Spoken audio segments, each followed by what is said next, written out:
Bonsoir à toutes et à tous. Premier test plus que réussi pour les Jeux Olympiques avec un véritable enthousiasme populaire mercredi à Marseille autour de l'arrivée de la flamme sur le vieux port de la ville.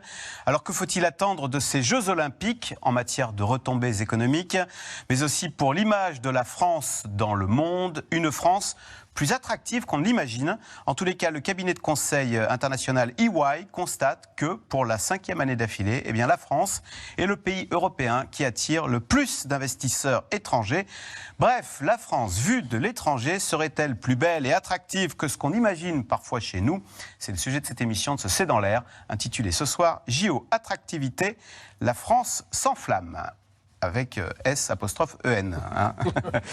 Pour répondre à vos questions, nous accueillons Philippe de Sertine. Vous dirigez l'Institut de Haute Finance. Vous enseignez la finance à l'Institut d'administration des entreprises de l'Université Paris 1, Panthéon-Sorbonne. Votre ouvrage, Le Grand Basculement, c'est chez Robert Laffont. Thomas Porcher, vous êtes économiste, professeur à la Paris School of Business. Votre livre, Mon dictionnaire d'économie, c'est aux éditions Fayard. Bruno Jeudi, directeur délégué et éditorialiste à La Tribune Dimanche. Je précise qu'il y a un dossier sur la France championne d'Europe des investissements étrangers dont on vient de parler sera retrouvé dimanche dans le journal. Et enfin, Isabelle Raymond, vous êtes chef du service économique et social à France Info et on vous retrouve tous les jours pour l'invité de l'Écho. Merci de participer à cette émission en direct. Bruno Jeudi, on va voir des images de la journée de mercredi à Marseille. Vous y étiez, vous avez senti vraiment un enthousiasme pas fin, quoi. Oui. La flamme est allumée, ouais. Pas seulement dans le chaudron qui attendait Jules au bout de la piste. Et vous avez vu que ça n'a pas plu à Renaud Muselier, Jules. Oui. Alors, il a regretté que ce ne soit pas Zidane. Bon, il y a aussi peut-être affaire de génération. J'avoue que moi, je ne suis pas un spécialiste de Jules, donc je m'interdirais tout. J'étais comme pas mal de Marseillais, j'espérais Zidane, c'est Jules. Bon, ça reste une affaire marseillaise. Non, j'ai vraiment vu l'enthousiasme s'allumer, surtout. C'est ça qui était incroyable. Moi, je suis resté plusieurs jours. Et franchement, le contraste entre comment on le vit à Paris et comment on le vit en tous les cas à Marseille, les gens étaient contents que ça arrive à Marseille, étaient contents que ça démarre à Marseille. La fête a été populaire et gratuite, comme dit le maire de Marseille. Et c'était vraiment ce qu'il fallait sans doute pour allumer l'enthousiasme dans le pays, parce que alors c'était avant les Jeux, il y avait on a publié d'ailleurs des sondages. En gros, il y avait un Français sur deux qui n'était pas totalement convaincu que c'était une bonne idée d'accueillir les Jeux. Et ça n'a cessé de baisser ces derniers mois. Alors, il faut dire tout de suite à nos téléspectateurs que c'est toujours comme ça. Dans toutes les villes qui accueillent les Jeux Olympiques, d'abord, il y a plutôt une fierté au début d'avoir décroché l'organisation des Jeux. Nous, ça fait quand même un siècle qu'on ne les a pas eus. Et ensuite, ça ne cesse de baisser parce que petit à petit, on voit les contraintes, les travaux, le coût. Il y a toutes les polémiques. C'est toujours les mêmes. Sont même plutôt un peu moins fortes en France qu'elles ne l'ont été à Rio, à Athènes et même à Londres. Sébastien Coe a dit un jour Sébastien Coe qui a organisé les Jeux à Londres et a dit à Tony Estanguet, qui est le maître des Jeux à Paris, et il dit de toute façon ça va polémiquer jusqu'au bout et même au-delà de la cérémonie d'ouverture, tant que le pays n'aura pas une première médaille d'or, il y aura des polémiques. Alors là, peut-être que la surprise, c'est qu'à Marseille, ça se soit vraiment très bien passé. Ouais. Les Marseillais étaient plutôt enthousiastes, les commerçants n'étaient pas mécontents, les gens ont fait la queue pour être fouillés, puisque le vieux port était totalement sous cloche, avec une sécurité très très importante. Et les gens ont attendu, ont été contents, et il n'y a pas eu de couac. Il y a même eu une trêve politique à Marseille, ce qui est assez exceptionnel. La gauche et la droite se sont retrouvés le temps de cette cérémonie d'ouverture. Cérémonie d'accueil de la flamme. Et puis je trouve que c'était une bonne idée, le coup du Belém, parce que ça, franchement... Ça, c'est aussi un voyage. Votre lapsus est intéressant néanmoins. Votre lapsus est intéressant finalement. Est-ce que ça n'a pas été la cérémonie d'ouverture? Peut-être un peu. J'ai pas souvenir. Moi, je suis beaucoup les affaires de Jeux Olympiques. On n'a pas souvenir d'une cérémonie d'accueil de la flamme aussi spectaculaire. Ouais. Je trouve que le choix du Belém, en plus, ça renvoie. C'est-à-dire que c'est quand même le passage entre la Grèce, pays berceau des Jeux Olympiques. Et Marseille. Marseille, ville fondée par les Phocéens. Et il y a aussi quelque chose d'une réconciliation, Marseille et la Méditerranée aussi. C'est quand même une ville qui a été surveillée pendant longtemps par le pouvoir central depuis la mer. Et du coup, la ville a mis du temps à découvrir son port. Il y a d'ailleurs beaucoup de projets économiques autour du port. Donc tout ça est une vraie réussite. Et puis le coup du Tour de France, à mon avis, c'est vraiment une très bonne idée de Tony Estanguet. Tous les jours, l'eau chaudron va être allumée dans 69 villes, tous les jours, tous les soirs, un peu comme 3 Tours de France consécutifs. Isabelle Raymond, c'est vrai qu'on a vu de très belles images du port de Marseille. Il faisait un beau soleil, il faisait ni trop chaud ni trop froid. Et des Marseillais très fiers finalement, je reprends le lapsus de Bruno Jeudi, que la cérémonie d'ouverture des JO, je le reprends, se soit déroulée, non pas à Paris, mais dans leur ville. Et en plus, c'était un jour férié, début d'un long week-end. Donc finalement, les enfants étaient devant la télévision. Peut-être que les personnes les plus âgées attendaient Zidane, mais c'est vrai que mes enfants, ils étaient ravis de voir Jules et Soprano, pour le coup. Ils connaissent les deux. C'était une fête extrêmement populaire et ça faisait partie des critiques quand même les plus importantes depuis le début. Ces Jeux Olympiques, ils coûtent cher, les billets coûtent cher, le coût est considérable. Et ce sera des jeux finalement que pour les riches. Et là, on a vu une fête populaire à laquelle tout le monde a pu s'associer. Et enfin, on a arrêté de faire des JO bashing. Pour la première fois, il y a une fête à laquelle tout le monde a pu un peu s'associer en se disant finalement, peut-être que les jeux, c'est pas si mal que ça. Nous, depuis Paris, pour l'instant, on voit que les désagréments. On voit encore les travaux. Aujourd'hui, il y a la mise en ligne du site sur lequel chacun va pouvoir aller chercher un QR code pour pouvoir circuler. Ça rappelle le Covid ? Ça rappelle exactement le Covid, mais la mise en ligne, elle est aujourd'hui. Et à partir de lundi, les personnes concernées par les zones dans lesquelles vont se dérouler les Jeux vont pouvoir aller demander une dérogation ou le droit de circuler. Donc, nous, encore à Paris, on est encore dans l'attente et dans l'expectative, avec beaucoup de questions qui restent sans réponse. Mais pour la première fois, on a pu voir à quoi pouvait ressembler une cérémonie des JO réussie. Philippe de Sertine, on s'interroge sur les retombées des JO. Est-ce que finalement, ce n'est pas ce qu'on a vu mercredi, les retombées, de belles images de Marseille, de belles images de la France qui nous rendent fiers ? Oui, je crois que c'est quand vous regardez les grandes manifestations sportives, c'est-à-dire les Jeux et la Coupe du Monde de football, dans l'histoire, quand vous regardez comment ça se passe, en fait, c'est jamais neutre l'endroit où ça se passe. C'est-à-dire, vous voyez, je ne sais pas, les Jeux de 72 à Munich, l'Allemagne, c'est l'Allemagne qui renaît d'après la guerre. D'ailleurs, vous voyez, 74, avec évidemment la tragédie à Munich, d'ailleurs, au passage, qui est aussi le reflet des conflits du monde. L'Angleterre, quand elle a les Jeux en 2012, en fait, elle les a en 2005, c'est le moment où la City domine l'Angleterre. Au fond, vous avez peut-être déjà un peu l'annonce de ce qui se passera plus tard, c'est-à-dire le Brexit. Enfin, à chaque fois, quand c'est à Séoul, quand c'est Pékin, etc., ça veut dire quelque chose. C'est probablement ça l'élément le plus fort. C'est-à-dire que dans l'histoire universelle, le fait d'avoir les Jeux à un moment donné, on a été candidat. D'ailleurs, entre parenthèses, Paris était le seul candidat sur 2024. Donc, c'est dire aussi le coût que ça représente. C'est-à-dire que de plus en plus, les expériences qu'on a eues récemment, d'ailleurs, sur la Coupe du Monde ou les Jeux Olympiques, que ce soit Rio ou que ce soit, par exemple, l'Afrique du Sud pour la Coupe du Monde de football, on voit que les pays plus pauvres ont énormément de mal à gérer les retombées économiques et surtout le coût que ça représente. En revanche, incontestablement, il y a quelque chose qui marque l'histoire, qui marque simplement le moment en 15 jours, c'est rien. Non, c'est plus important que ça. Et je pense que ça, c'est vraiment, comme vous dites, là, on est en train de le ressentir avec Marseille. Honnêtement, il ne faut pas se dire que ça va nous faire 1%. Souvent, les sportifs vendent ça en disant « Ah oui, vous allez voir, ça fait 1,5% de croissance en plus. » Ça, honnêtement, toutes les études ont beaucoup de mal à dire, surtout alors un pays comme la France, qui n'est pas vraiment un pays qui a des problèmes de tourisme. Donc, de toute façon, les touristes... Ils sont là. On les a de toute façon. On les a de toute façon. Les hôtels, de toute façon, ils sont pleins pendant l'été autour de Paris.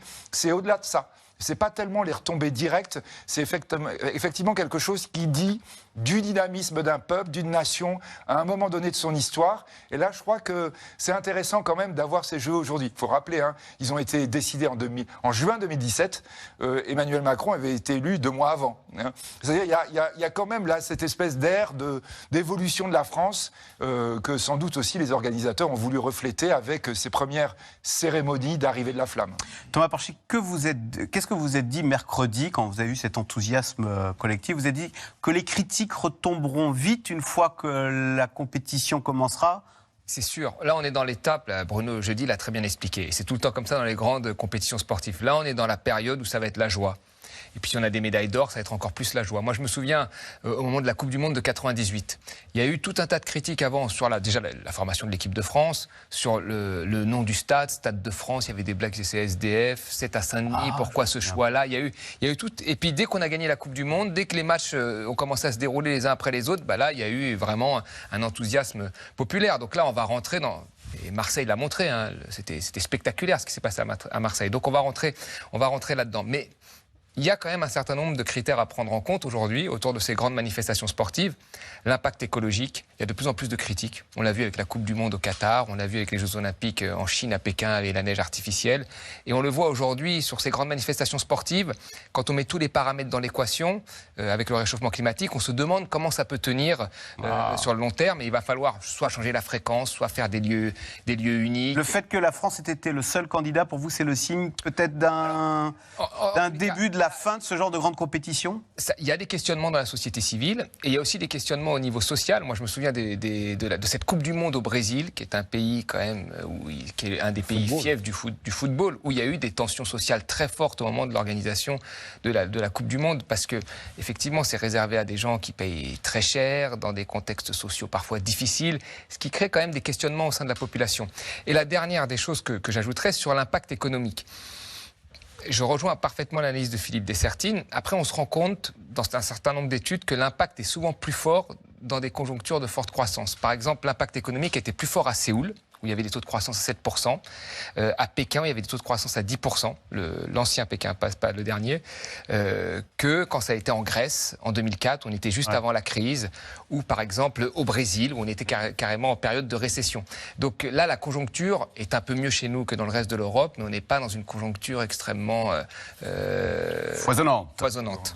Alors, la Flamme olympique a donc débarqué à Marseille mercredi et a lancé le compte à rebours avant les JO. Dans les médias, on parle désormais plus de fêtes que de polémiques autour de transport ou de sécurité.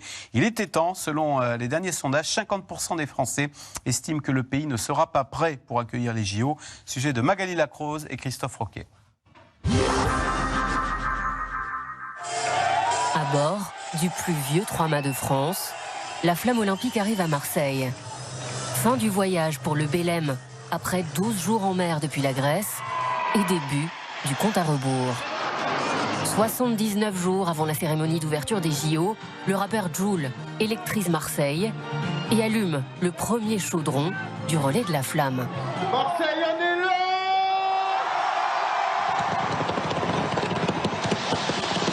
À Paris, ils disent que la Flamme est arrivée sur le territoire national. Elle n'est pas arrivée sur le territoire national, elle est arrivée à Marseille. Exceptionnel, il y a un monde, vous avez vu, incroyable. Alors, on a pris la voiture, on a filé sur le départ, on est arrivé à temps pour son arrivée, c'est juste magnifique. C'est un moment historique quand même, ça passe en France, c'est assez rare pour le montrer aux enfants, donc c'est un moment de partage et puis de plaisir. Le président savoure et encourage les athlètes. Faites-nous rêver et rendez-nous fiers. On le fera. Quelques heures plus tard, le maire de Marseille jubile. On est clairement champion olympique de l'ambiance. On a atteint la jauge maximale sur le Vieux-Port. On a été obligé de fermer les portes, donc c'était 150 000. 230 000 Marseillais ont assisté à l'arrivée de la Flamme. Alors, la ferveur et la fête suffiront-elles à éclipser les polémiques?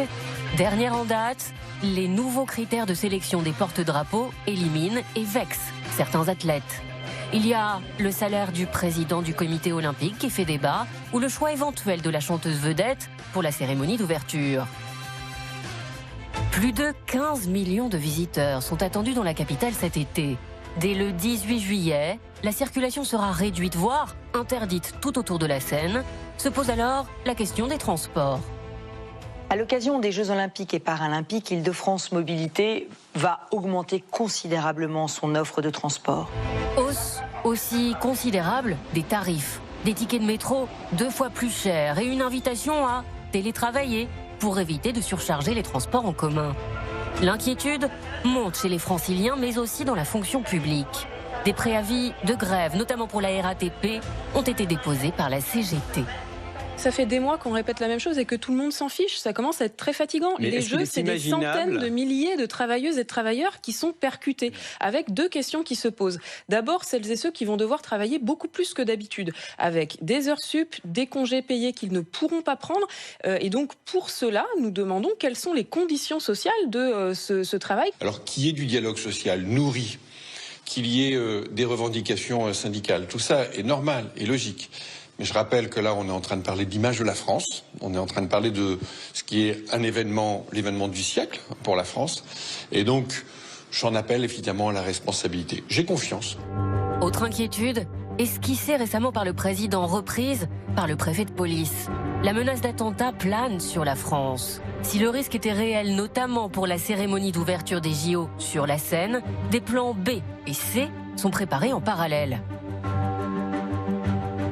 La décision ne m'appartient pas et ce serait, pour répondre clairement à votre question, on passe de l'un à l'autre en fonction de la gravité des attaques terroristes qui auraient pu avoir lieu ou de la menace terroriste très caractérisée.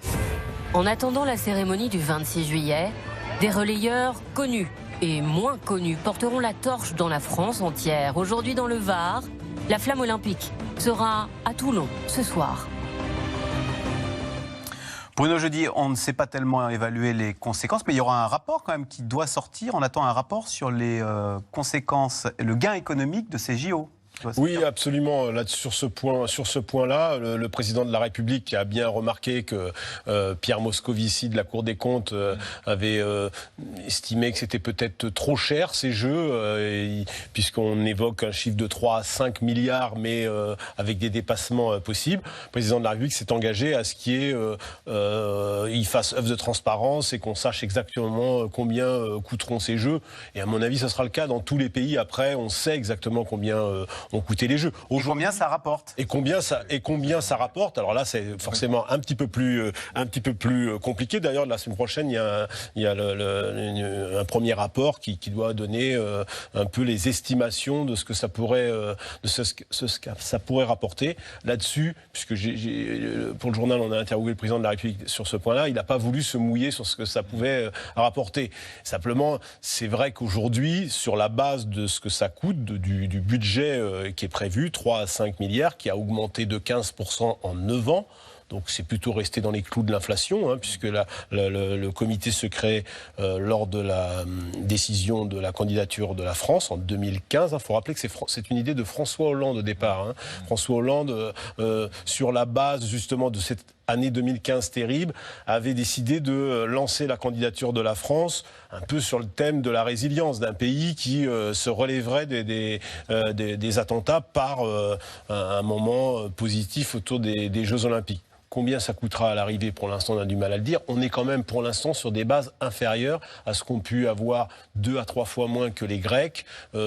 Pékin, où ça avait coûté extrêmement cher, voire Londres, où ça avait coûté à peu près 2 fois plus cher. Après, il faudra attendre le budget définitif. Il y a quand même la sécurité qui va quand même gréver le budget.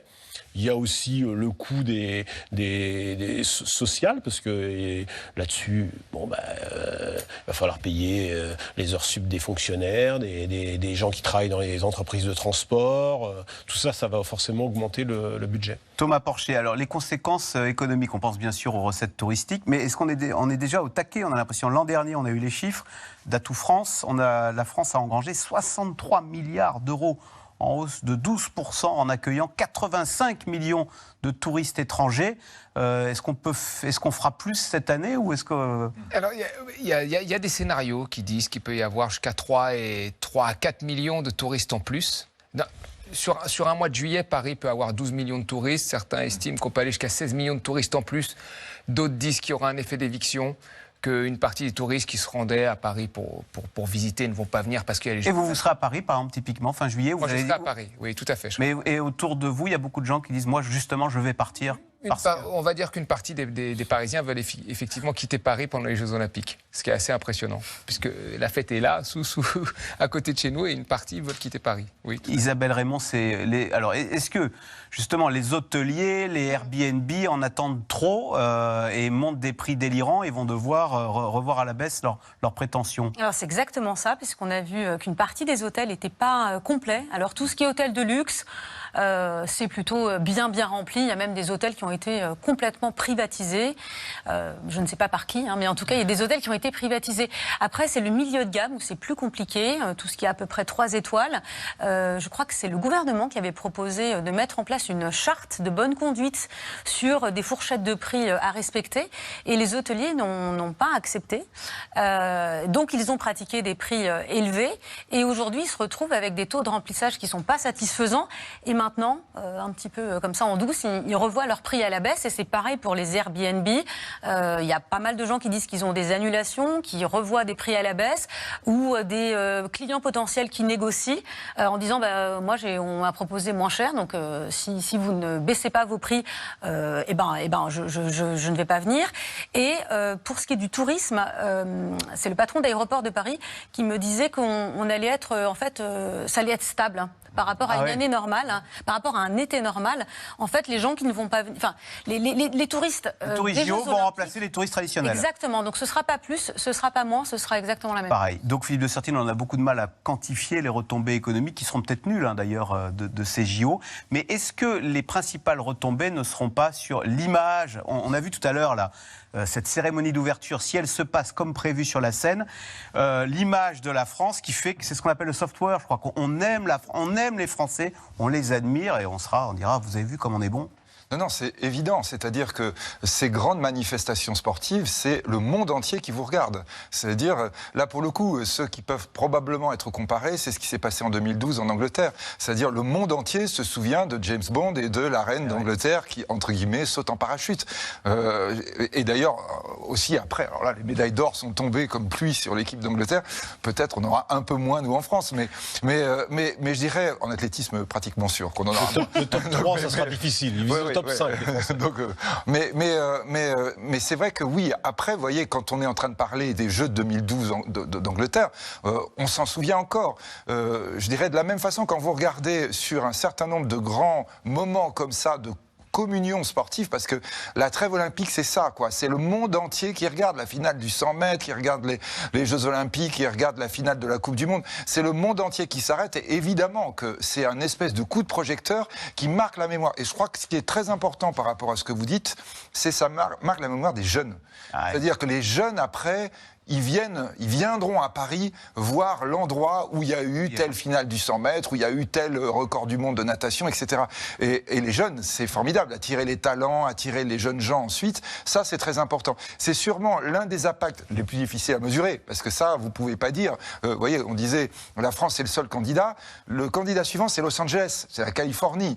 Il était seul aussi pour les Jeux de 2028, mais il est évident que pour les Californiens, c'est très important cette image de la jeunesse, du sport, du dynamisme, et c'est quelque chose, bien sûr, qui va avoir un impact sur l'économie, ou en tout cas, qui l'aurait, si c'était un autre qui le faisait, on préfère que ce soit soi. Donc c'est toujours très difficile à mesurer, parce que là, il faut être très clair, la mesure de combien vous gagnez en plus, le président de la République a très très raison de ne pas se mouiller, parce que vous avez tous les risques que quelqu'un vous dira, non mais on n'est pas du tout d'accord, on a refait les calculs, ça marche pas. En revanche, ce que vous dites, le soft power, et l'élément qui va durer dans les esprits, ça c'est très important. Ça me rappelle l'interview de Elon Musk, interviewé en juin dernier par Anne-Sophie Lapix, qui lui pose la question très sérieusement, pourquoi est-ce que vous envisagez d'investir en France? Et il répond, je me suis promené dans Paris, comme c'est beau. Ouais. C'est l'une des raisons qui fait que la beauté de la France fait que ça lui donne envie d'y installer une usine. Le Tour de France, vous savez, c'est d'abord ça. C'est le 3e événement mondial en termes de sport. C'est la beauté de la France. C'est-à-dire, on disait, c'est la première destination touristique du monde.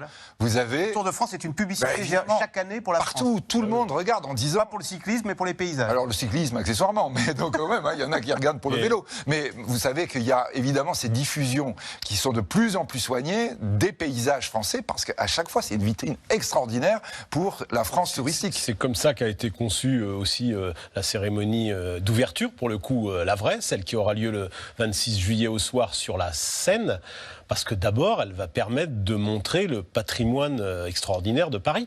Et c'est un patrimoine qui va être visible, projeté dans le monde entier grâce aux milliards de personnes qui regardent cette cérémonie. Philippe disait, à juste raison, on se souvient de la cérémonie de 2012 à Londres, qui était dans le stade olympique. Cette fois-ci, la France a décidé d'innover, ce qui est souvent le cas, notamment puisque l'esprit de Coubertin... Ça n'a jamais été fait, une cérémonie ça n'a jamais été fait. et évidemment, cette cérémonie, moi, je crois que c'est quand même là que vont se jouer la réussite ou non des Jeux Olympiques, parce que si ça se passe très bien, ce sera un événement inédit, mondial, et peut-être même que les pays qui accueilleront les Jeux les fois d'après copieront la France. En attendant, c'est source de beaucoup de stress pour... question téléspectateur, la cérémonie d'ouverture des Jeux Olympiques va-t-elle finalement se passer sur la scène? Vous avez interviewé Emmanuel Macron la semaine dernière. Hein, alors, il maintient absolument son idée de plan A et il veut absolument que ce soit sur la scène. C'est lui qui a pris la décision contre l'avis, on va dire, quand même des services de sécurité qui, eux, pensent que c'est extrêmement... la France a les moyens d'assurer cette sécurité, mais a-t-on les moyens d'empêcher des actes de terrorisme isolés et tout ça? Ça, c'est une autre histoire. Donc la décision a été prise de la faire sur la scène. En revanche, il a dit qu'il y avait des plans B, C, D, enfin je ne sais plus ce qu'il dit exactement, mais il envisage au moins deux autres solutions, qu'il appelle des solutions de repli, dont l'une pourrait se terminer par une cérémonie quasiment à huis clos, place du Trocadéro, sans les athlètes, avec uniquement les officiels. Donc il y a toute une graduation qui est en place. Objectivement, ce n'est pas du tout ces solutions-là qui sont envisagées aujourd'hui. Aujourd'hui, Gérald Darmanin met en place un dispositif de sécurité. Ce sera peut-être l'endroit le plus sécurisé au monde, le 26 juillet, pour que cette cérémonie ait lieu là. Et elle a lieu aussi, comme le disait Philippe, sans doute pour ces raisons-là. C'est les raisons de projeter l'image de la France et de son patrimoine, puisque c'est une des terres préférées des touristes au monde. Et ces Jeux-là sont aussi là pour confirmer notre titre de plus beau pays du monde. Isabelle Raymond, on parle des irritants. À Marseille, tout s'est bien passé, encore qu'il y avait une grève des éboueurs. Cet après-midi dans Le Monde, Paris 2024, les éboueurs de Paris menacent de faire grève. Il y a effectivement un préavis de grève qui commence mardi prochain. En fait, tout le monde veut sa prime, parce que les policiers ont quand même eu une prime très importante pour les Jeux Olympiques. On voyait Sophie Binet tout à l'heure de la CGT. Mais c'est du bluff ou vraiment on peut imaginer Paris sous un monceau de détritus, comme on l'avait vu en mars 2023. C'est absolument pas du bluff, puisqu'il y a quand même beaucoup de gens qui vont être mobilisés, qui vont pas travailler plus. Les hôpitaux, ils disent quand même que tous les étés, ils doivent travailler plus.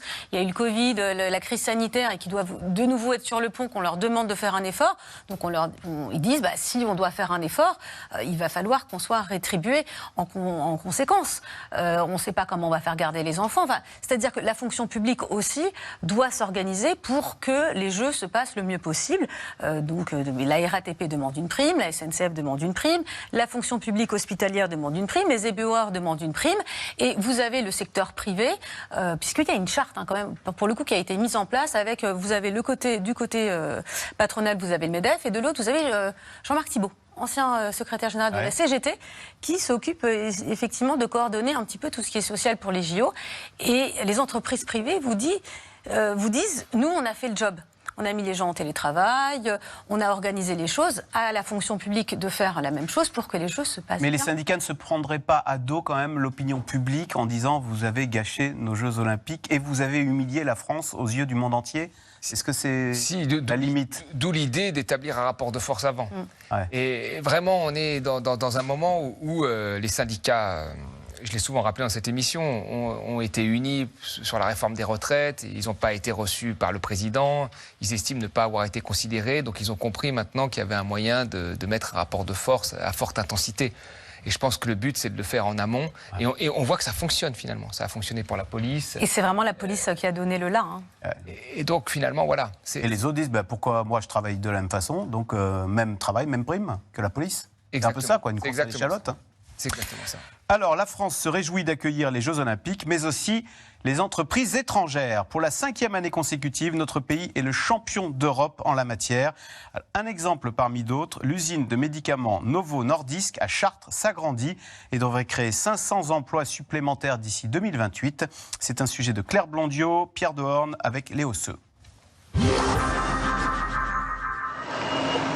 Une usine qui s'agrandit après un investissement inédit. 2,1 milliards d'euros investis en France par un groupe danois, Novo Nordisk, qui produit des traitements contre le diabète et l'obésité. Moi, je suis très fière parce que ça fait 25 ans que je travaille chez Novo Nordisk.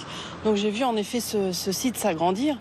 Et là, de voir qu'en effet, il va encore doubler en superficie, c'est une fierté que je porte vraiment au fond de moi. C'est un signe de confiance de la société d'investir sur le territoire français. Donc, non, c'est bien pour nous. Un choix qui s'accompagne de 500 nouveaux emplois. La gérante de ce primeur, installé à proximité, anticipe déjà les retombées économiques. Vous attirez que des nouveaux clients, qui ont un pouvoir d'achat, voilà quoi. Non, ça peut être que bénéfique pour tous les commerces du secteur. On espère, on y croit. Ça va permettre de développer encore plus Chartres, donc c'est plutôt une bonne chose. D'autres secteurs, donner plus d'attractivité, pouvoir faire ouvrir d'autres commerces, avoir plus de développement sur la région de Chartres. Donc ouais, ça peut être que bénéfique. Un investissement étranger qui vient booster l'économie de toute une région. Cela n'a pas échappé au président de la République. En novembre dernier, il était venu visiter le site et saluer l'annonce. Augmenter la production sur ce site, c'est augmenter vos exportations et les exportations du site productif français. C'est la recette du succès, c'est celle que vous écrivez à Chartres avec Novo. Bravo. Quelques mois auparavant, c'est un groupe taïwanais qui annonçait installer une gigafactory dans le Dunkerquois. Alors pourquoi la France? C'est le fondateur de Prologium, l'entreprise en question, qui l'explique le mieux. Nous avons choisi la France, et plus particulièrement Dunkerque, comme première base en Europe, pour de nombreuses raisons. L'Europe, et tout particulièrement la France, sont à l'avant-garde de la transition mondiale vers un avenir sans émissions de gaz à effet de serre. Grâce à son emplacement stratégique, le port de Dunkerque est reconnu comme un centre de transport et de logistique en Europe. La France attractive. C'est le constat dressé pour la 5e année consécutive par le cabinet de conseil Ernst & Young. D'après ce baromètre, en Europe, c'est la France qui attire le plus de projets d'investissements étrangers, 1194 en 2023.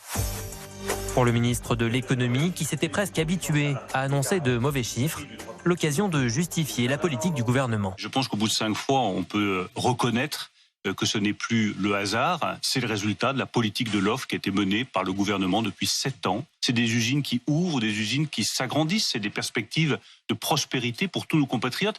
C'est ça que veut dire ce baromètre. Ça veut dire du travail et de l'activité pour tous les Français sur tout le territoire, et c'est le résultat de notre politique économique. Seulement, si l'on s'intéresse au nombre d'emplois créés, la France passe à la 3e place, derrière le Royaume-Uni et l'Espagne, avec un peu moins de 40 000 nouveaux emplois. Alors pour l'opposition de gauche, pas question de se réjouir. Selon la France Insoumise, le gouvernement devrait surtout en profiter pour taxer davantage les grandes entreprises. Vous savez, même avec des changements de règles, la France attirerait, et je ne crois pas qu'aucune des multinationales se priverait d'un marché de 60 millions de consommateurs parce qu'il y aurait des nouvelles règles. Donc je le dis, et y compris, je rappelle que le tissu économique français, c'est surtout des TPE et des PME, et ce sont eux qui en doivent aider, qui payent beaucoup plus d'impôts que les multinationales. Présidée par le chef de l'État, la 7e édition du sommet Choose France doit accueillir lundi à Versailles des investisseurs du monde entier.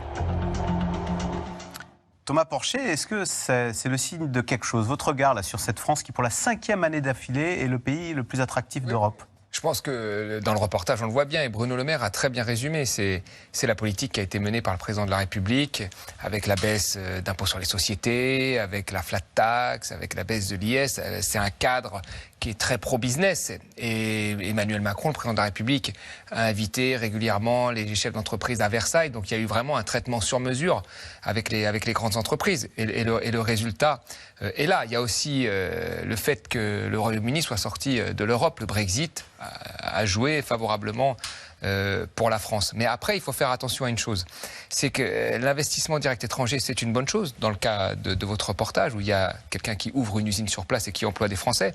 Mais si vous avez par exemple un investisseur étranger qui rachète une entreprise française, c'est compté aussi comme un investissement étranger. Et là, parfois, il peut la restructurer et ça peut pas être positif, et ça peut être aussi une perte aussi de souveraineté.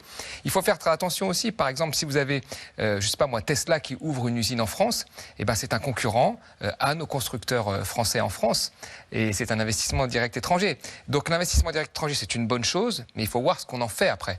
Il faut voir ce qu'on en fait. S'il y a des transferts de compétences, si ça ne porte pas concurrence à d'autres acteurs français, c'est important de regarder ça. Et on ne peut pas se baser que sur le chiffre des investissements étrangers. Isabelle Raymond, quand même Emmanuel Macron, il y a une vraie volonté d'attirer, d'être attractif. Il y a cette campagne, c'est vous qui me faisiez remarquer, du coup on a demandé un petit graphique en mettant la photo de Mbappé, Make France Iconic. C'est une campagne qui est diffusée pour faire la publicité de la France dans tous les aéroports internationaux. Alors on voit ces images à Londres, on les voit à Vienne, Moi, je l'ai vu la première fois à Madrid. Voilà, on la voit pas. Voilà. Alors on monte la photo de Mbappé et on dit. Alors allez-y, commentez-nous. Et moi, je l'ai vu pour la première fois à Davos.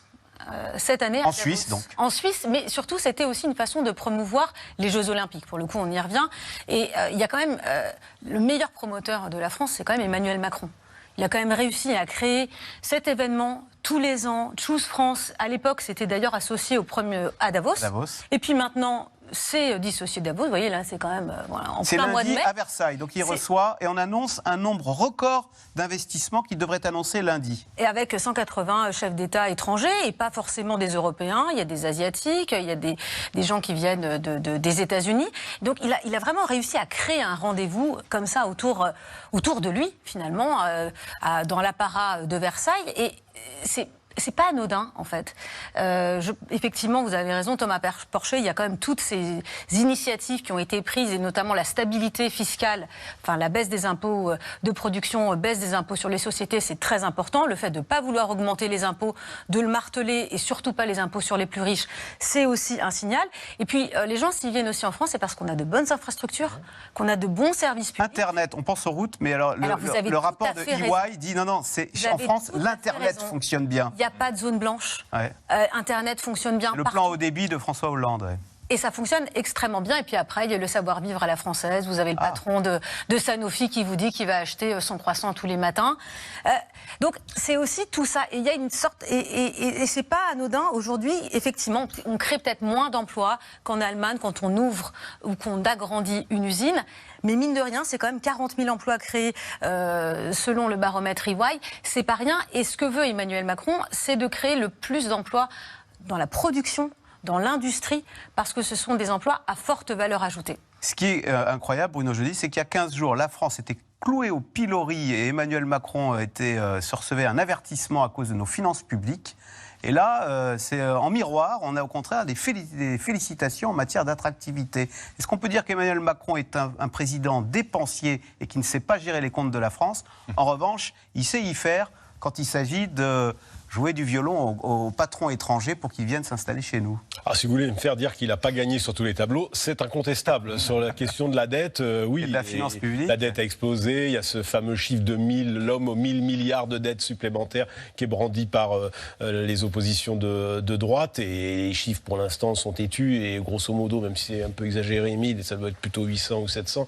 Et puis il y a des explications. Mais c'est vrai qu'il a été très dépensier. En revanche, sur l'attractivité, c'était pas écrit, c'était pas gagné. Et Isabelle a parfaitement raison. On revient de loin. Ce qui est intéressant quand on regarde d'autres études, celle de Business France, c'est qu'il y a quand même à peu près, dans les projets qui sont retenus, il y en a à peu près 1 sur 2 qui est plutôt dans le domaine industriel. Et ça, c'est intéressant.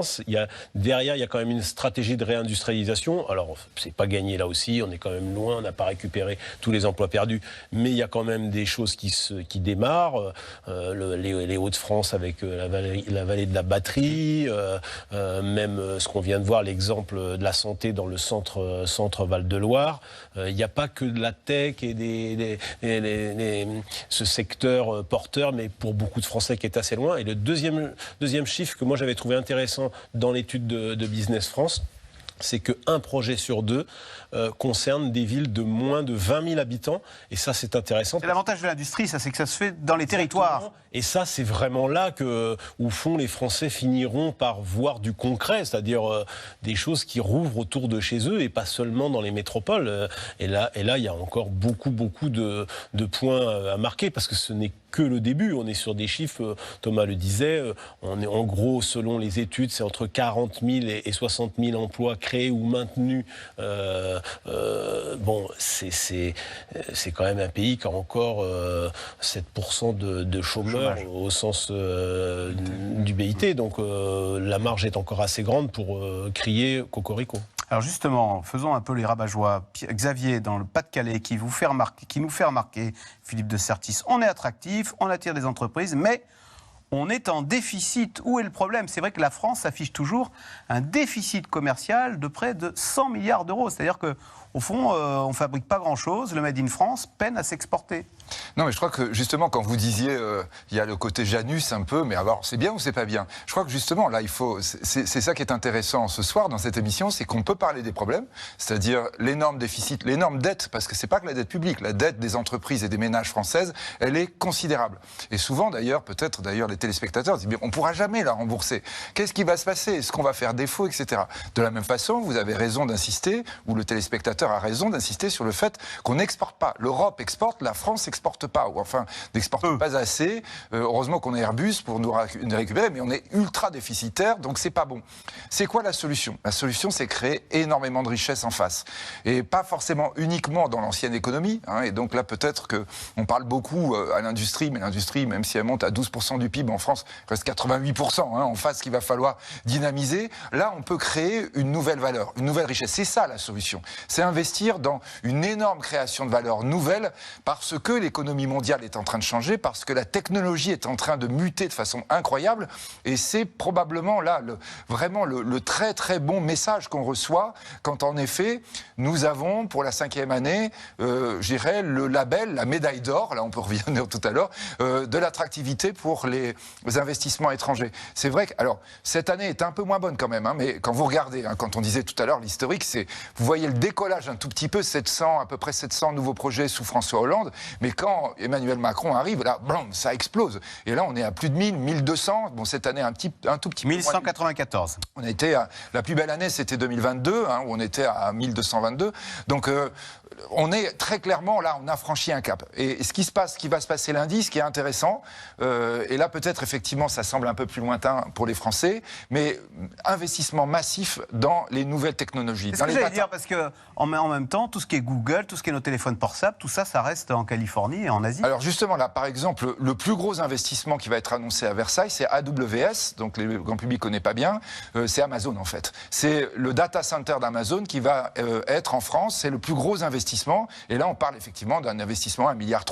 Donc c'est très important parce que là, c'est vraiment une réflexion sur la nouvelle valeur de demain. C'est des investissements dans la téléphonie, la télécom, tout ça, tout ce qui est transfert de data. En fait, par rapport à ce qui va se passer lundi, c'est très clairement l'élément central. Vous avez aujourd'hui les deux énormes créateurs de valeur, dont un a été montré dans le reportage tout à l'heure, c'est la data, la santé. Et souvent d'ailleurs, les deux se croisent. Et ça, il est évident que la France a d'énormes atouts parce qu'elle a des gens bien formés, elle a des gens qu'elle peut proposer. Et on voit par exemple sur le campus de Saclay, énorme projet aussi autour du quantique. Le quantique, c'est un bouleversement de l'univers d'Internet. C'est-à-dire on est dans un chamboulement des valeurs qui est en train d'arriver. Et ça, c'est une énorme opportunité pour un pays très endetté. La dette restera la même, la valeur peut changer. Tout d'un coup, on peut avoir des milliers de milliards de création de valeur. Et Thomas Porcher, est-ce que cette effervescence explique que les salaires, c'est la bonne nouvelle du jour là qu'on apprend, les salaires, ça y est, progressent plus vite que l'inflation. On a eu ces chiffres, donc sur un an, les salaires ont augmenté 3,3%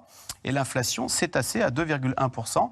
C'est-à-dire qu'enfin, parce qu'avant c'était le contraire, c'est d'où les problèmes de pouvoir d'achat, d'ailleurs qu'on a très mal vécu ces dernières années. Est-ce que ça veut dire qu'on sort d'un tunnel inflationniste qui nous avait appauvris ? Oui, alors il faut regarder quand même sur la période 2020-2024. Et là, effectivement, il y a un phénomène de rattrapage des salaires, mais on reste quand même en dessous de l'augmentation des prix. Alors ça va, on va finir par là, comme vous l'avez dit, les salaires augmentent plus vite que l'inflation, donc on va finir par le rattraper. Mais pour le moment, les Français se sont encore appauvris. Et puis il faut quand même bien comprendre qu'il y a eu quand même plusieurs mois où les prix ont fortement augmenté et les salaires n'ont pas augmenté, n'ont pas suivi. Et donc les Français ont dû s'adapter. Et donc il y a eu un effet d'adaptation qui a été vécu dans ce semestre d'inflation suite au conflit entre la Russie et l'Ukraine. Et donc les comportements ont changé. C'est pas sûr que l'on revienne au comportement d'avant. Même alors si on s'aperçoit, parce qu'en fait tous ces chiffres viennent de tomber, on a comparé l'inflation sur 3 ans. Oui. Entre la France, l'Allemagne et les Pays-Bas, et en France, ils ont beaucoup moins progressé. 15% de hausse des prix sur 3 ans, contre 21 aux Pays-Bas et 19 en Allemagne. Oui, il y a eu le blocage des prix de l'énergie. Il y a eu tout un tas de blocages. Ces boucliers. Tout boucliers qui ont coûté quand même très cher. Hein. Et qui ont fait de la dette. Et qui expliquent en partie la dette. Et puis il y a aussi une moindre dépendance au prix du gaz que certains de nos confrères en Europe, parce que nous avons une base nucléaire de production d'électricité qui était plus forte. Et donc oui, bien sûr, ça s'explique. Mais après, quand on regarde sur tout le temps, ceux qui ont eu de fortes inflations au départ, après ils ont eu des évolutions beaucoup plus faibles. Nous, à un moment, au début, on avait un contrôle, mais à un moment, on est passé quand même au-dessus, même si dans l'ensemble, effectivement, on reste... Philippe de Sertine, article du Monde cet après-midi, l'Allemagne tourne le dos, parce qu'on a parlé du Brexit qui avait fait fuir les investisseurs. On a l'impression que si autant la France brille, autant l'Allemagne a du mal. Le Monde cet après-midi, l'Allemagne tourne le dos au Made in Germany, comme si les entreprises allemandes ne croyaient plus dans leur pays. On voit que là, l'Allemagne a plus d'inflation que nous. Ça veut dire que le Made in Germany, il est plus cher aussi, donc ils sont moins compétitifs. Quand on évoque les investissements, donc il y a plusieurs études, mais enfin, on va dire c'est moins 12% en Allemagne par rapport à l'année dernière. C'est-à-dire que vraiment, il y a une baisse, et c'est pas une bonne nouvelle pour la France, parce que nous, on est très très liés à l'économie. Donc il ne faut pas se réjouir du malheur des Allemands, parce que c'est un peu la tentation. Ça s'appelle la Schadenfreude. Voilà. Non, c'est pas du tout une bonne idée. D'ailleurs, on va dire globalement, l'Europe est en souffrance. Il y a une autre étude donc, de la CNUSET qui dit moins 20% d'investissements étrangers sur toute l'Europe l'année dernière. Là, c'est les conséquences directes de la guerre. Très clairement, l'Allemagne est beaucoup plus proche des territoires de guerre. On a peur de ce qui va se passer. Là, on a depuis quelques heures une offensive russe sur Kharkiv à nouveau. Tout ça inquiète évidemment le monde entier et les Européens. Et c'est vrai que de ce point de vue, les Européens de l'Est ont le sentiment d'être très proches de territoires dans lesquels on retrouve des images qu'on croyait bannies à jamais, c'est-à-dire des images de conflits dramatiques qui affectent des civils. Mais c'est évident que l'Allemagne, dans sa partie Est, a le sentiment qu'elle est très proche. Quand vous êtes en Allemagne, les gens ont un sentiment de danger que nous n'avons pas en France. Donc là, oui, bien sûr que cet élément-là, du point de vue économique, est quelque chose qu'on ressent, c'est-à-dire une perte de confiance, non pas dans le pays lui-même ou dans le mode de fonctionnement, mais dans cet environnement européen dont on espère que très très vite, effectivement, c'est on va dire, une espèce de nuage noir qui se dissipera. Mais malheureusement, on n'en est pas encore là, c'est le moins qu'on puisse dire. Isabelle Raymond, si la France est en tête, c'est aussi parce que la Grande-Bretagne s'est éteinte et l'Allemagne souffre plus que nous de la guerre. Et c'est vrai que quand vous voyez des investisseurs, ils vous disent que le fait que l'Europe ne joue pas ensemble, ça crée des problèmes. Quand vous voyez la France et l'Allemagne qui se battent pour accueillir Tesla, c'est pas du meilleur effet. Et aujourd'hui, même si là on fait cocorico depuis tout à l'heure, on voit quand même aussi une France qui mise à fond sur son énergie décarbonée, qui dit, regardez, d'ailleurs, le président de la République ira à Flamanville, la semaine prochaine. Flamanville va enfin finir par démarrer, voilà, avec 12 ans de retard et 10 milliards de surplus. Et pour le coup, ils vantent effectivement cette énergie décarbonée moins chère que celle des Allemands. Mais quand vous voyez les projets industriels aujourd'hui, ils sont plutôt aux États-Unis, où l'énergie est nettement moins chère, ou en Asie. Donc en fait, ce qu'on essaye de faire, c'est de maintenir quand même le plus d'industrie possible, mais face quand même à une concurrence asiatique et américaine qui est quand même très importante. Plus 2% sur les États-Unis, nous on disait moins 20, plus 2 sur les États-Unis, plus 8 en Chine. Surtout, même la Chine souffre en ce moment, mais il ne faut pas oublier, l'Asie est incroyablement dynamique. Donc on doit regarder là. On est les champions, mais sur un continent dévasté, quoi. Voilà. L'Europe, c'est déjà pas mal. Mais l'Europe n'est pas à la mode, quoi. Est en difficulté. L'Europe, elle se conflit, ça c'est évident. Et puis l'Allemagne est quand même en difficulté politique, économique, démographique, et tout ça n'aide pas le continent européen, parce que l'Allemagne était quand même le moteur numéro 1. La France est en train de se... Il y a une gueule de bois post-Merkel. Il y a une gueule de bois post-Merkel. C'est-à-dire que... On dit qu'elle n'a pas fait grand-chose, finalement, pendant ses 16 ans de mandat. Et que... Il y a une controverse autour de l'héritage merkelien. Est-ce qu'elle a suffisamment bien préparé l'avenir ? Il y a toute la question autour de l'énergie, puisque c'est vrai que l'Allemagne, aujourd'hui, paye sa dépendance à l'énergie au gaz russe. Donc c'est vrai que là, l'histoire sera peut-être sévère avec Angela Merkel dans les décennies qui viennent. Et l'Europe n'a pas de politique industrielle, en fait. L'Europe, c'est un marché, c'est le marché unique. Il n'y a pas... un leader qui a décidé d'une politique industrielle. Emmanuel Macron, dans son discours, l'a appelé de ses voeux pour peser face à la Chine et aux États-Unis. Il n'y a pas de politique industrielle. Alors, avec les JO, la France devrait conserver son titre de pays le plus visité au monde. Un succès qui n'est pas sans poser des problèmes, notamment sur la question du logement. Sur la côte bretonne, par exemple, trouver un toit pour les professionnels de la restauration avant l'été relève parfois du casse-tête. Reportage d'Arnaud Delataille et Marion Devauchel. Allez, viens, on y va. Comme chaque matin, Dorothée Delay quitte son domicile avec son fils pour aller travailler. Cette restauratrice bretonne, installée depuis octobre à Pléneuve-Valandré, ne vit pas vraiment chez elle. C'est un Airbnb, donc le propriétaire a bien voulu nous louer pour le moment. On savait en arrivant qu'il allait être loué au moins une semaine dans l'été. Et donc là, il nous a informé qu'à partir du 15 juillet, donc il était loué donc en Airbnb pendant au moins un mois. Donc du coup, on se retrouve un petit peu à la rue.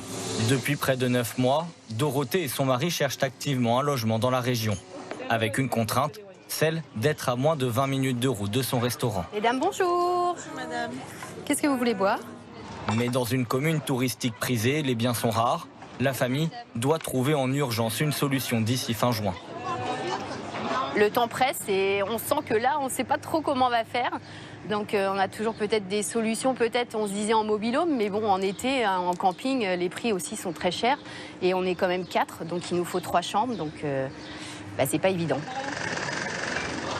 Bastien Boitiot, lui, est barman. Ange, tu peux envoyer, s'il te plaît? Originaire de la région, il est revenu travailler il y a 3 ans à Pléneuve-Valandré. Sans solution, il a dû se résoudre à habiter chez ses parents. La pénurie de logements, il la constate chaque jour dans le recrutement des saisonniers. Sans ces renforts, ce sont des journées plus longues et des heures supplémentaires. Quand on a des jeunes qui viennent des villes comme Rennes par exemple, là on a un cas pour cet été, il aimerait travailler chez nous.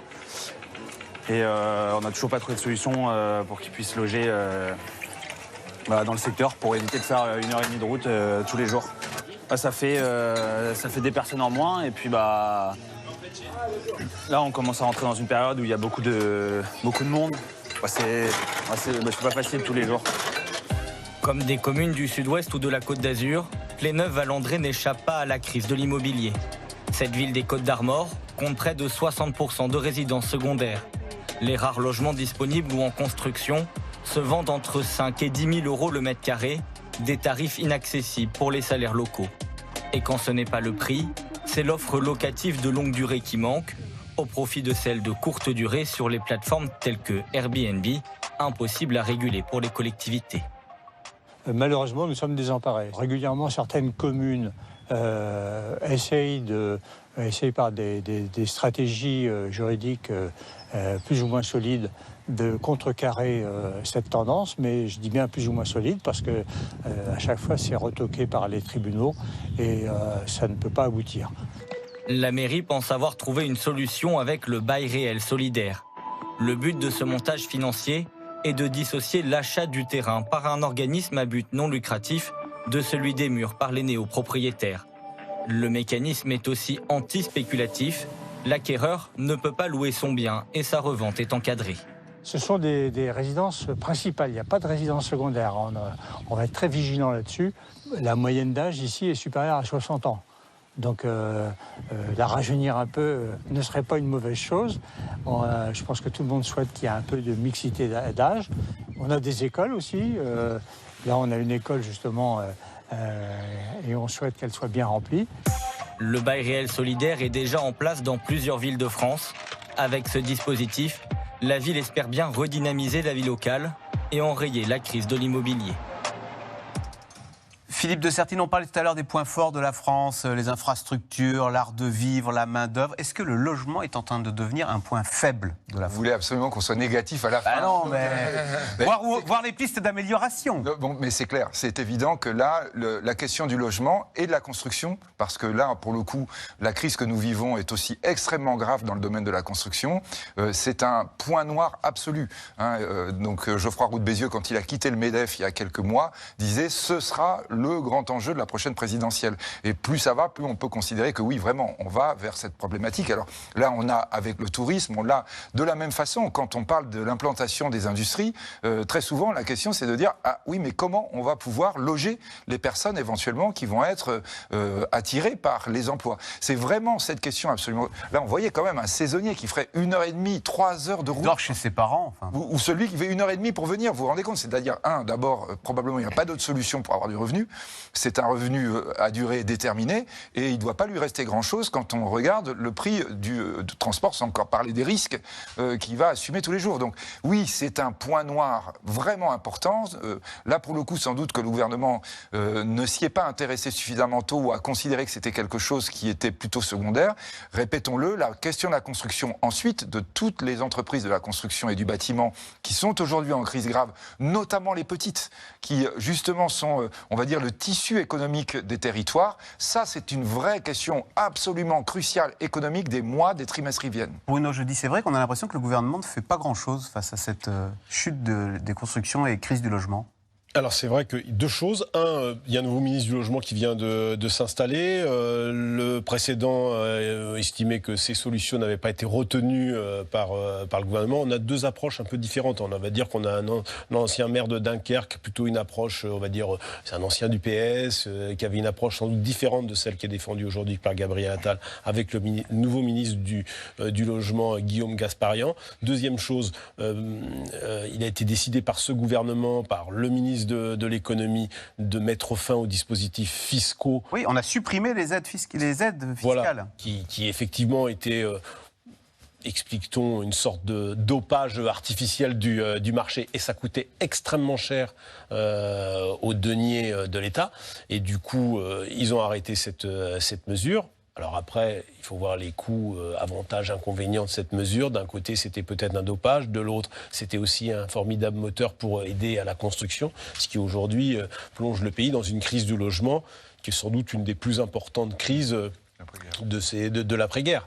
Donc c'est vraiment une question qui va être très prégnante jusqu'à la fin du mandat et peut-être au centre de la prochaine présidentielle, parce que le nombre de logements... Et d'ailleurs, le président de la République, quand il commence à faire un peu le bilan des Jeux, il met en avant le fait que pour faire ces Jeux, il y a eu du logement de construit, notamment en Seine-Saint-Denis, qui sera transformé en logement étudiant et pour les jeunes, et surtout qui a été construit en un temps record. Or, l'une des critiques aussi, c'est qu'en France, on met trop de temps à construire des logements. Thomas Porcher, est-ce qu'il n'y a pas le problème du ZAN, zéro artificialisation nette? Il ne faut plus construire parce qu'il faut que les sols puissent éponger l'eau maintenant. Je pense qu'il y a plein de problèmes. Alors déjà, il y a une tendance de fond, c'est-à-dire que l'indice des loyers augmente sans cesse depuis au moins 30 ans. Et quand on compare après l'indice des prix des logements aux revenus, il a été stable pendant 35 ans, c'était quasiment corrélé, puis là il y a eu un décrochage, le logement a fortement augmenté, les revenus n'ont pas suivi. Ça, c'est la tendance de fond. Après, il y a ce qui s'est passé ces dernières années. On a augmenté les taux pour lutter contre l'inflation. Et quand on augmente les taux, on renchérit le coût du crédit, ce qui fait qu'il y a moins d'achats. Et y compris pour les constructeurs, qui eux font des emprunts et qui ont de l'inflation sur les matériaux qu'ils utilisent. Et après, il y a effectivement une partie des normes environnementales, du fait aussi qu'il y a par exemple la maison individuelle qui a été fortement attaquée par l'ancienne ministre Madame Vargon, qui a dit que c'était pas un modèle écologique, alors que ça reste quand même le rêve de Français sur 10. Ce qui est vrai, non? Ce qui est vrai. Si on ne veut pas artificialiser, il faut faire des logements collectifs. Ils ont entièrement raison. Ils ont entièrement raison. Il faut revoir les logements. Mais après, les logements collectifs, les Français n'en veulent pas trop. C'est vrai qu'il faut vivre en hauteur. Pareil, on a beaucoup parlé sur Paris de construction en hauteur. Ça a été tenté à un moment. Dans le quartier, par exemple, des Olympiades, des tours de 30 étages ou à Beaugrenelle, ça a été très vite arrêté. C'était destiné à des professions cadres supérieures. Les professions cadres supérieures les ont boudées. Et donc, c'est très difficile. Il va falloir faire avec la contrainte écologique, qui est une contrainte extrêmement sérieuse, donc il faut faire avec aussi les désirs des Français. Et ça va être compliqué. Ça va être très compliqué. Isabelle Raymond, est-ce qu'aujourd'hui, finalement, on disait tout à l'heure que la question de l'emploi était moins prégnante. Pour un jeune, la difficulté numéro 1, c'est pas de trouver du boulot, c'est de trouver un logement, et avec la crainte d'avoir un boulot et de vivre chez ses parents, comme on l'a vu dans le reportage. Et c'est marrant, c'est pas marrant du tout, mais ce reportage, j'ai l'impression d'avoir vu la même chose l'année dernière. C'est-à-dire que l'année dernière, on a vu qu'il manquait je ne sais plus combien de milliers de saisonniers et le gouvernement a dit je vais prendre ce sujet à bras-le-corps, il va falloir de la formation, parce qu'en fait ce sont des boulots qui n'attirent plus aujourd'hui. Le Covid est passé par là, on voit que ce sont des horaires à rallonge, où on n'est quand même pas très très bien payé, où en plus on galère pour trouver un logement, donc on manque de saisonniers. Et finalement, on a l'impression que cet été, on se réveille à nouveau en disant ah bah zut, on va pas trouver de saisonniers. Donc il y a des mairies qui s'arrangent plus ou moins, qui préemptent, qui ouvrent des campings. J'ai vu que Megève avait adopté en conseil municipal un arrêté pour pouvoir mettre à disposition des logements pour ces saisonniers, qu'il devait y avoir une plateforme aussi nationale où les gens pouvaient mettre en location. Vu que c'était sur le papier, mais en tout cas, il ne s'est rien passé et on se retrouve cet été. Et à Paris, ça va être compliqué aussi, les saisonniers. J'ai vu les restaurateurs qui disaient moi, en fait, je vais prendre des étudiants, justement, qui vivent chez leurs parents. Ouais, voilà, et c'est pas une solution. Allez, tout de suite, on revient à vos questions. Catherine en Isère, Bruno jeudi, des JO qui rapportent plus qu'ils ne coûtent, je n'y crois pas. Il y a quand même un scepticisme. Et d'ailleurs, est-ce que c'est pas vrai au fond? Est-ce qu'on ne cherche pas à s'intoxiquer en disant mais si vous allez voir, ça ne coûtera rien. On sait très bien que ça coûte toujours ce genre de oui, ça coûte, ça c'est sûr. Si on regarde, si on fait le bilan, c'est vrai, c'est pas vrai. Il y a eu des JO qui ont rapporté. Les Chinois qui ont eu des JO qui ont coûté extrêmement cher ont aussi des grosses recettes. Ils ont même fait un don au CIO. Ils ont laissé le bénéfice au CIO. Il faut dire qu'en même temps, ils avaient aussi beaucoup à se faire pardonner. Mais enfin bon, selon les JO, les Jeux de Londres avaient été équilibrés.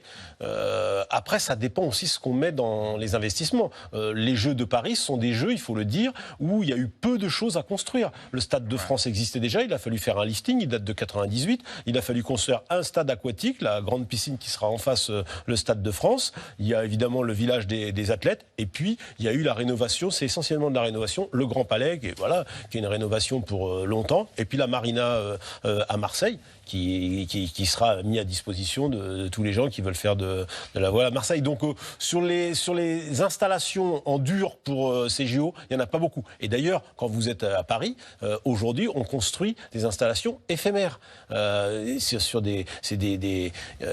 Vous avez autour du Champ de Mars un immense stade de beach volley qui est face à la Tour Eiffel, qui vient d'être monté, qui sera démonté. Donc c'est une installation. On a plutôt misé sur les installations éphémères pour ces JO. Y a-t-il des régions qui attirent particulièrement les entreprises étrangères? On a vu tout à l'heure que c'était dans ce qu'on appelle dans la région de Chartres. Je crois que c'est ce qu'on appelle la Cosmétique Valley, qui est une région particulièrement forte. Il y a les Hauts-de-France. Parce qu'en fait, oui, parce que c'est la région de la voiture et des batteries. On a vu dans un précédent reportage le patron taïwanais des batteries Prologim. Il a vraiment, pour le coup, il y a tout un écosystème qui s'est mis en place autour des batteries, autour de la voiture électrique de demain. Et là, vous avez énormément de gens qui viennent s'installer et qui viennent investir. Pourquoi Philippe de Sertine, il faut faire des clusters, comme on dit. Donc, je l'ai dit, dans Chartres, c'est la cosmétique. Donc, les batteries dans le nord, l'aéronautique autour de Toulouse. C'est un peu, même, c'est plus compliqué que ça. Parce que, par exemple, sur les Hauts-de-France, ils ont du foncier. C'est-à-dire, ils ont de la terre, par rapport à ce que vous disiez tout à l'heure, zéro artificiel. ZAN. Donc, eux, ils avaient encore du terrain. Toulouse, par exemple, il n'y en a plus du tout. Lorsque on évoquait tout à l'heure des techs, par exemple, il va y avoir une implantation à Sophia Antipolis. Parce que là, vous avez de la matière grise. C'est-à-dire, vous voyez, ça dépend. C'est-à-dire que vous pouvez avoir des spécialités, vous pouvez avoir du... Il y a plusieurs raisons qui vont faire que des régions deviennent attirantes, parfois pour des situations qu'on n'avait pas vraiment prévues. Je le répète, sur les Hauts-de-France, c'est assez récent que la question simplement d'avoir du terrain disponible est devenue un avantage énorme. Incroyable. Donc voilà, vous voyez, alors donc ça peut être du logement qu'on évoquait tout à l'heure, ça peut être en effet des centres de recherche qui vont faire que on va à cet endroit-là. Vous avez aujourd'hui, chaque région à la limite pourrait dire, il y a peut-être un élément sur lequel je vais pouvoir jouer. Et ça, sûrement que dans les territoires, on doit penser à son avantage. Que ça, c'est handicap. Oui, Isabelle Raymond, vous y avez... Je disais que c'était aussi les usines Renault qui étaient là. C'est quand même historiquement... Et c'est au gouvernement ensuite de faire les synergies pour en faire des Silicon Valley, comme les États-Unis l'ont fait. Voilà. Ces Jeux Olympiques pourraient-ils jouer un rôle pacificateur dans ce monde de plus en plus en guerre? Le président espère une trêve olympique, comme à chaque fois, à chaque jeu. avec les conflits qui se déroulent actuellement, ça reste quand même d'être difficile. L'Ukraine, la Russie, le conflit israélo-palestinien, c'est loin d'être gagné, sans compter les autres guerres qu'on oublie et qui durent depuis maintenant plusieurs décennies. Ces JO, d'un mot, pourraient-ils faire remonter la cote de popularité d'Emmanuel Macron? Peut-être, mais ça compte assez peu parce qu'on sait bien que c'est pas ça qui change grand-chose au regard politique sur un élu. Et d'autant plus que c'est un président qui ne se représentera pas, puisqu'il ne peut pas le faire. C'est la fin de cette émission. Merci beaucoup de l'avoir suivi. Vous restez sur France 5 et on se retrouve nous demain pour un nouveau C'est dans l'air. Bonne soirée sur France 5. À suivre, c'est à vous.